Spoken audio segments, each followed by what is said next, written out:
The following is a transcript of a conversation between Matías De Stefano, referred to as me, and his higher self, referred to as I am. 14th of May, 2021. Poetry. Me. The heart surely embraces one of the most beautiful arts. I am. No doubt about it. It is one of those arts that everyone knows and yet is largely unaware of. Me. Which one? I am. Could from my lips be released the notes of a song that without much increase to my heart's truth belong? Me. Poetry? I am. Poetry. Me. This will be difficult to go through in 2 languages. I am. Nothing is impossible. Me. Well, I understand that poetry is related to the heart. It is perhaps one of the most subtle, most romantic arts.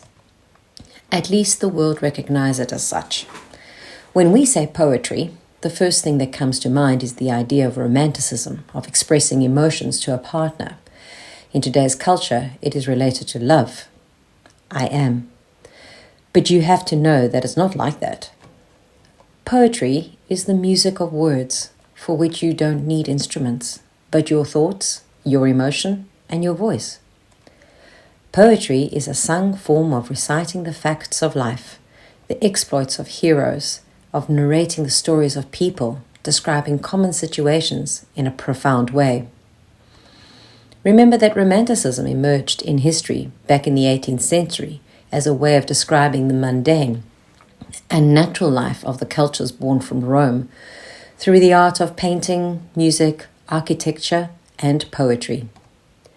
The description of life, the love of nature, enamored people with a way of seeing the world that was being relegated more to the magic of the moment of happiness, of the dreamy state one finds oneself in when falling in love. For this reason, most popular culture saw poetry as a form of escape from love, relating it only to romantic terms of couples. Me. But this is where you'll gut the magic, right? I am. I'll just start with it. Poetry does not arise in Romanticism, although it becomes more complex from this time on. It has its origins long ago in the first totemic cultures, in which they used the word as a means of manifestation. The magicians, the sorcerers, the witches. But I am not referring to those of the Middle Ages, but to those of the ancient world prior to Egypt and Mesopotamia, where the word was used as a form of intention, and where the power of the same was discovered in the shaping of ideas into matter. Me. Spells. I am. Mantras, verses, incantations, spells, prayers, phrases that sought to make the invisible into something visible, the alchemy of the verb. Thus, verses emerged that described the intentions and the tools to use. Me. Abracadabra, goat's feet, as the popular saying goes in a humorous way, hocus pocus. I am.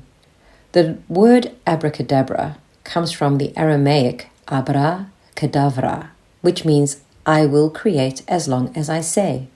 Me. The power of the creative verb. I am. This ancient incantation was a kind of amen, so be it, for the ancients, which became part of fraternities such as the Gnostics. Its intention was to make it clear that the word was creative and that manifesting a desire, a will, by means of the verb, could make it come true. However, the magic was not so simple. Me. It had to be complicated. I am. As we have been seeing for a long time, reality is constituted of a sacred trinity called vibration, energy, and matter. Matter can only exist by the exchange of energy, and energy moves only by the vibration of the waves that make up the constants of time and space. In other words, for something to become real, it must be in accordance, coherence, and resonance with its energy and vibration.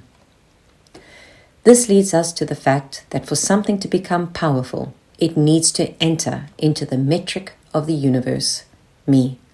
Again, the mathematics. The metric. I am. This metric is provided with the same basis as music. A rhythm, a harmony, and a melody.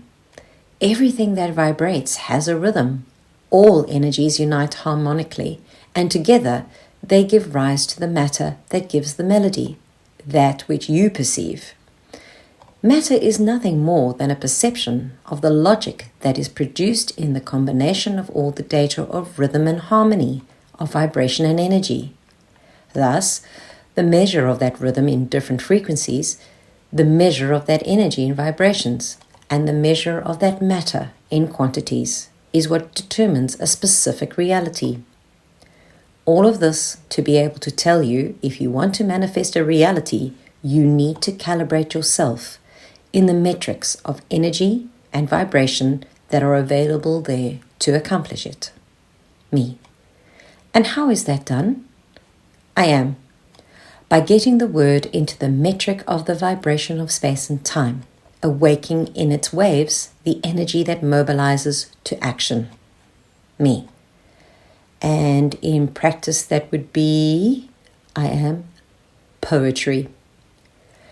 Just as in music, you have rhythm, harmony, and melody. The sacred trinity of the verb is verse, stanza, and poem. Verse is the initial phrase that will mark the rhythm of everything written or said. The stanza is the set of verses that, even having different words, conforms to the same measure and rhythm of the initial verse, thus being the harmony, like the chord for music. And together they form the poem, the melody of the verb, the sense, the soul, the construction of the subject. Me. So, poetry is the way in which the alchemists of antiquity aligned matter according to the vibration and energy of the environment to modify it. That's why spells are rhythms. That is, they have rhyme. I am. And that rhyme is based on the pulses of frequency. Math. In linguistic terms, rhythm is not measured in the frequencies of a wave, but in the syllables of a verse. Each syllable is like a concave and a convex bend in the wave of the verse, with its high frequency peak at the accent of the last word. If the word is acute, stress on the last syllable, one more syllable will be added. If it is flat, stress in the middle or on the first syllable of the word. One syllable will be removed. These are verses called verses of minor art, from bisyllabic, 2 syllables to 8 syllables, and verses of major art, from 9 to 13 syllables plus 1 of 14, called Alexandrine. This measure of a verse must be repeated in the later ones to follow the rhythm and harmony, although its order can be of different forms. Despite this metric, there are sonant verses and other assonants, that is, without rhyme, but whose metric maintains the perfect structure. A poem does not always have to rhyme, but it must have coherence in its metric. Despite this, the author can give himself a metric license, that is, produce transformations in words such as in the synalefa, a union of 2 vowels at the end and beginning of 2 words to form one, and its opposite, the hiatus, separating 2 vowels in 2 syllables that sound as a unit. Then the diaeresis, putting a diaeresis, which is 2 dots over a vowel, that would normally create a diphthong but does not suit the metric, or its opposite, the syneresis, that would be to remove these 2 dots. Me. So it's not a simple matter of sitting down to rhyme words that look alike. There is much more behind for them to work. I am. In Romanticism, metrics were related to sonorous and reading beauty, but in antiquity, it was related to manifestation. So, when we think of magic, we tend to immediately recall verses spoken by witches and wizards that often possess rhyme, a chant naturalized in speech.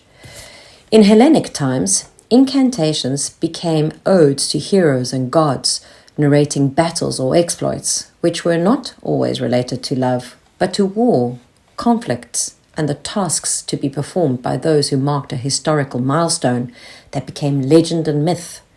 In this way, a sung story was much easier to be remembered, just as a song becomes catchy because of its rhythm and melody. A poem holds a story in your mind. Me. Why does this happen? I am. Because we have explained once, your brain interprets the external world based on rhythmic pulses, which are agglomerated in your neural system by resonance, i.e., if you see the night, your brain will join similar data, such as dark, shadow, fear, black, deep, empty, sleep. And to assimilate, it will trigger a chemical reaction that will produce the right emotion for that information to stick to your being. This is why songs that manage to find the perfect metric that aligns with the pulse of the mind stay stuck in your head, even if you don't want them to. The same thing happens with the ideas conveyed by poetry. Since its rhythmic chanting uses rhyme and the mathematical metric of syllables to get ideas into your head, this is what the ancients did to hypnotize, to bless or curse, to conjure a spell, and which was later used to sustain religious or political slogans, and towards our time also in economics and business. Me. Phrases that rhyme or have a power to remain inside the brain, like a seed in the ground. I am. That's right. Poetry, then, is not a simple romantic reading, but a powerful tool of magic and revolution, an art of transforming realities. And that is why it bears this name. Me. What does poetry mean? I am. It comes from the Greek word poesis, which means the quality of the action of doing. Me. So the name itself tells us that its objective is to set out to do, to bring something to action. I am. The Greek verb peio or peien is used to determine a concrete action, to do or to create something. The subject, sis, indicates action of something. It is the action of doing something. And together with the quality suffix ia, it gives poiesia, which is the quality of acting to do or create something. Therefore, poetry is the art of manifesting the verb, of making the thought become verb, and the verb manifest a reality. Me. It is the perfect spell. I am. Poesis leads us to understand that this is an innate quality of the soul, the action of creating, of making something that is natural to each one. Nature possesses the fundamental quality of autopoiesis, referring to the fact that an organism makes itself and constructs itself. In contrast to the ideologies of the existence of an external creator who has designed us, nature shows us with clear examples how it is oneself that makes itself what it is, and how after millions of years we have only seen the autopoietic process of the universe multiplying itself in millions, making from within itself an action that leads it to create itself. Me. Wow. The creation of the universe is the greatest of poetry. I am.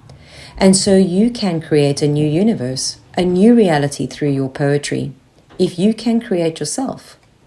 Discovering the poetic power in you, the poet that lives in your being, manifesting the spirit in matter through the word.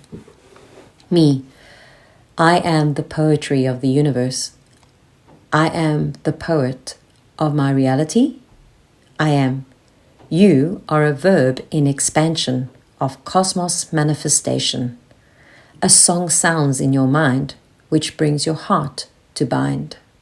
Me.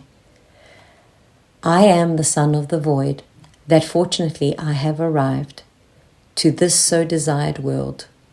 Crossing space and time, I have awakened to my memory. Wanderer, wanderer of the native universe. In front of the greatness of this river, recognized to my truth I smile. I'm the void's child, glorious to have arrived to this world to thrive. Going through space and time, my memories awake and rhyme. Walker of this world, from the universe I'm word. And facing the great stream, I smile to see my true dream. I am. Make your words the keys of creation. Let life echo your great song. Thou art sound and song. Thou art my soul's mantle. Uncover me in your bed, and I will kindle your breast. Expanding joy through poetry. Make your words the keys to your worlds. May your great song turn an echo along. Your sound and sing, from my harp a string. Find me down your vest, and I'll ignite in your chest, expanding glory throughout this poetry. Me, I am guardian of the heart. From the heart I'm guardian. I am sense of reason. From the sense I'm certain. Me, for it's me who beats, for it's me who beats. I am, and who beats I am, for I am who feats. Write your poetry, and write the magic of your world. Me, I will write and pronounce the verbs that create my world. I am, abra cadabra,